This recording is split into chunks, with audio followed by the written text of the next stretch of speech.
Généralement, dans les animés, les mangas, il y a toujours un personnage, tellement le gars il est boosté que l'auteur essaie toujours de le nerf pour permettre au protagoniste d'évoluer. Aujourd'hui, on va voir 5 personnages d'animé tellement ils sont puissants que l'auteur les a mis de côté à un certain moment de l'histoire. Je tiens à préciser que ce n'est pas un véritable classement.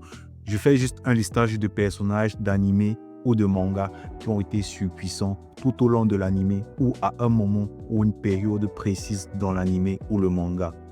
Donc, on est tout de suite parti pour le premier personnage surpuissant qui aurait pu carrer l'œuvre à lui tout seul. On va commencer avec un personnage que beaucoup de personnes négligent dans les débats de puissance. On ne parle pas beaucoup de lui, mais pourtant, il est clairement l'un des personnages les plus puissants de son univers. Du moins, au début de l'anime, il était clairement le mec à ne pas embrouiller. Je parle de Gildak de Fairy Tail. Gildak est l'un des mages les plus puissants de Fairy Tail. Il maîtrise la magie de destruction. Sa magie lui permet de détruire absolument tout ce qu'il touche, que ce soit des objets, des personnes ou même l'espace. Donc le mec, il peut désintégrer l'espace. C'est juste ouf. Il est considéré pendant très longtemps comme le mage le plus puissant de la guilde de Fairy Tail. Et c'est pas pour rien. Tellement le gars, il est puissant et tellement sa magie, elle est dangereuse qu'il y a carrément eu un système qui a été créé pour sécuriser la ville à chaque fois qu'il rentre à la guilde.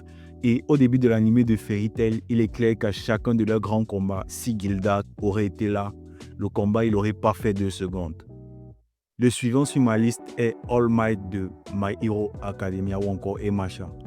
Le personnage, pas besoin de le présenter, il est clairement l'un des personnages les plus connus de la New Gen entre guillemets parce que Emacha ça date déjà. Donc il est clairement l'un des personnages les plus connus actuellement. Le gars il est tellement fort qu'il était surnommé le symbole de la paix. En gros, All Might a réduit à lui tout seul le taux de criminalité dans l'univers de My Hero Academia. Avant son apparition, il y avait Vla les criminels. Mais à partir du moment où All Might a été reconnu comme un héros officiel, le taux de criminalité a diminué tout d'un coup. Lui, il était bien présent pendant tous les grands combats, dans toutes les grandes rencontres contre les super vilains. Mais le problème, c'est que dès le début de l'anime, le mec, il était déjà nerf.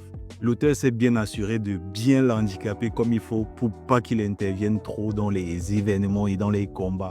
Donc, c'est comme ça donc, que All Might, il a été mis de côté avant même le début de l'histoire. On a ensuite Escanor de Nanatsu no Taisen ou des Seven Deadly Sins. Un autre personnage emblématique, pas besoin de trop parler de lui, on connaît son pouvoir. Le gars il dispose de la grâce du soleil, la grâce la plus puissante des grâces qui ont été accordées aux archanges. Donc Escanor, il a hérité de la grâce la plus puissante, la grâce du soleil. Une grâce qui permet juste à celui qui la possède de devenir plus fort avec la montée du soleil. En gros, plus le soleil est haut dans le ciel, plus le détenteur de la grâce, donc plus Escanor devient puissant. Avec cette capacité, Escanor, dès son apparition, a prouvé qu'il était clairement un cran au-dessus. Avant l'arrivée des démons, les niveaux de puissance tournaient autour de 4000, 3000. Vas-y, les niveaux de puissance n'allaient pas super haut. C'est Escanor le premier personnage n'appartenant pas au clan des démons, donc ne faisant pas partie de l'équipe des antagonistes. C'est donc lui le tout premier à avoir eu un niveau de puissance équivalent, on va dire ça comme ça, le niveau de puissance était à peu près équivalent à celui des démons. Ça prouve clairement que si Escanor aurait été là pendant la première saison de The Seven Deadly Sins, les choses se seraient passées totalement différemment. En gros, il n'y aurait pas vraiment eu d'enjeu dans les différents combats qui ont eu lieu à la première saison. Tellement Escanor, il mettait une vitesse à tous les personnages de la première saison de Seven Deadly Sins. Le prochain personnage dont on va parler est Gen Ryusai Yamamoto de Bleach. Le papy, c'est juste un monstre.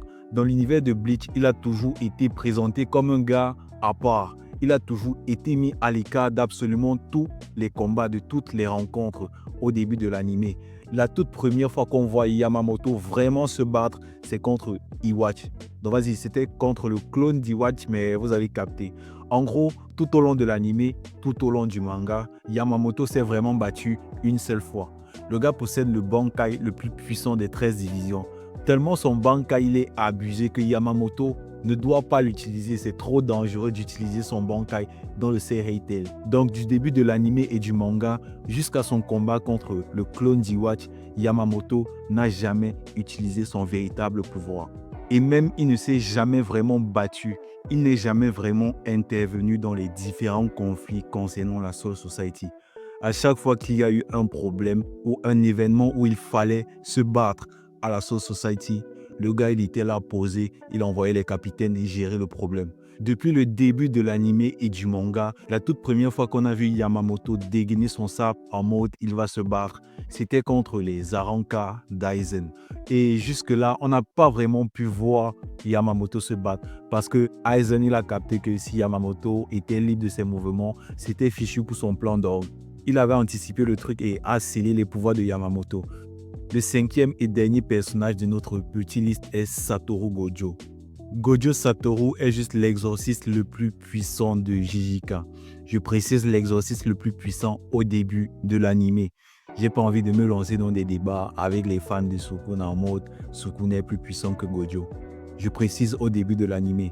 À la fin de l'anime, en vrai, il y en a qui vont dire que c'était Sukuna le plus puissant et d'autres que c'est Gojo qui était le plus puissant.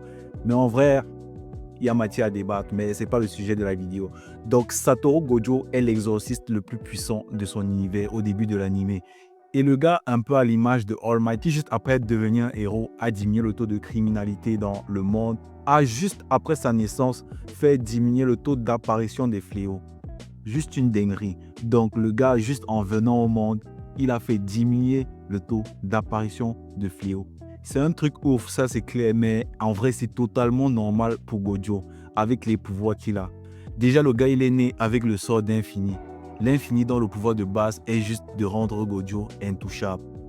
Le mec s'il est intouchable, techniquement il n'y a personne qui peut le battre vu que personne ne peut le toucher. Et à son infini, il associe encore le sixième œil.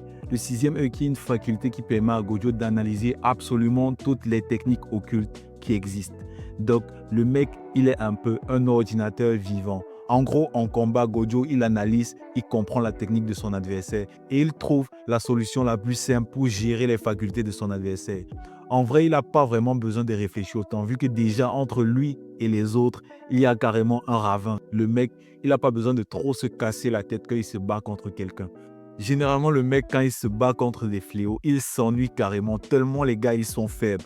Le mec, il ne court aucun danger. Donc, c'est le genre de mec qui peut dormir les portes et les fenêtres ouvertes et rien ne va se passer. Tellement Gojo représentait un danger que, avant de lancer son plan, Kenjaku, il a dû sceller Gojo pour l'empêcher de nuire. En gros, le gars, il savait que s'il lançait la traque mortelle avec Gojo présent et libre de ses mouvements, son projet n'avait aucune chance d'aboutir. Voici donc 5 personnages tellement puissants qu'ils auraient pu à eux seuls carrer leur œuvre. Like, partage et abonne-toi si tu as aimé la vidéo et reste connecté, la prochaine arrive très bientôt.